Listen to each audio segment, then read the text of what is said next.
May bagong analysis po tayo dito tungkol kay XRP na muli na namang lumalapit sa $3 na resistance level.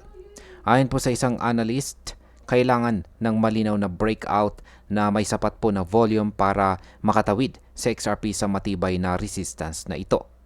Kaya tingnan po natin ang kanyang naging galaw nitong mga nakaraang linggo at kung ano ang posible pong mangyari sa mga susunod. Kaya yan, bago po tayo magpatuloy ay pakibasa na lamang po muna ang disclaimer dito po sa ibaba ng ating screen. At ayan, ano po ang naging galaw ni XRP nitong mga nakaraan? Yan, sa pagtatapos po ng August ay bumagsak si XRP ng malakas matapos po ang malalaking bentahan ng mga whales. Noong August 30 ay bumaba po siya sa ilalim ng $3 na support at umabot pa sa presyong $2.72 pagsapit po ng September 1. Dahil dito, marami pong investors ang nag-alala na baka magpatuloy po ang pagbaba. Pero kahit bumababa po sa XRP, may ilang malalaking holders ang nagdagdag ng kanilang holdings. Sa mga sumunod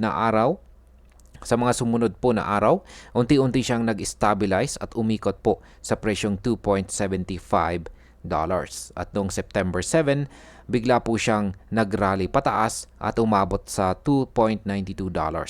Ito na ang pinakamalakas na rebound mula sa kanyang pagbulusok pababa. Kaya sa market impact, ang pagbawi na ito ay nagpakita na may demand pa rin kay XRP at handa ang mga buyers na agawin muli ang control. Kapag nagpatuloy po ito, posibleng maabot po niya ulit ang $3 na resistance. Ngayon ay bakit po ba mahalaga ang $3 na resistance level? Maraming beses nang nauntog si XRP sa resistance na ito. Ayon po sa analyst na si XRP Crow, ayan po siya, para makatawid po siya ay dapat magkaroon ng breakout na may malakas na volume. Dahil kung hindi, posibleng bumalik siya sa support level na nasa paligid ng $2.7. Kaya sa market impact, kapag nabasag po ang $3 resistance na may volume, maaari pong magtulak ito ng mas maraming traders na sumakay na magdudulot ng mabilis na pagtaas ng presyo. Kung hindi naman, maaaring bumalik po sa consolidation sa XRP at magdulot ng panghihina sa market sentiment. Ano naman ang ipinapakikita ng chart analysis dito? Base po sa chart dito ni XRP Crow, sa XRP ay nasa loob ng isang descending triangle pattern. Ang pattern na ito ay karaniwang senyales ng consolidation bago ang malakas na galaw. Ang resistance line na nasa itaas ay nagpapakita kung saan pinipigilan ng mga sellers ang presyo. Yan po yung kulay yellow na pababa. Habang ang support line naman ay nasa $2.7 at nagpapakita naman ito ng base kung saan madalas bumabalik sa XRP. Kaya ayan naman po yung kulay green na area dito sa ibaba. Kaya sa market impact, kapag nabasag po ang triangle formation pataas, posible pong makakita tayo ng bagong bullish trend para kay XRP. Pero kung hindi po ito mabasag, maaari pong magpatuloy ang sideways or pababang galaw. Ngayon ay ano po ang dapat nating bantayan bilang mga traders ngayon?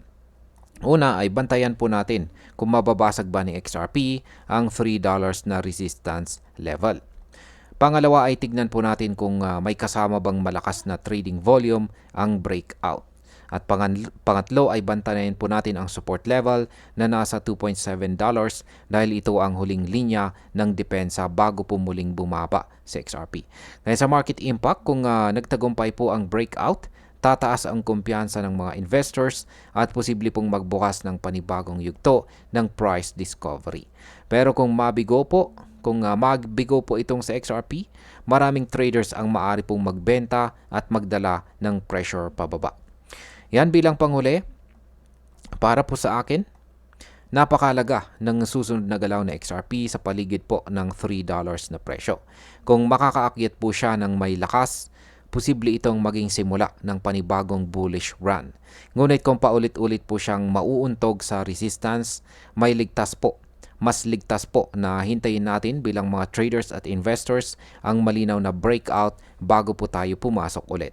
Sa XRP ay may solid po na support pero nasa critical na punto po siya ngayon kung saan makikita natin kung alin ang mas malakas, kung saan ay ito ba ay mga buyers or ang mga sellers.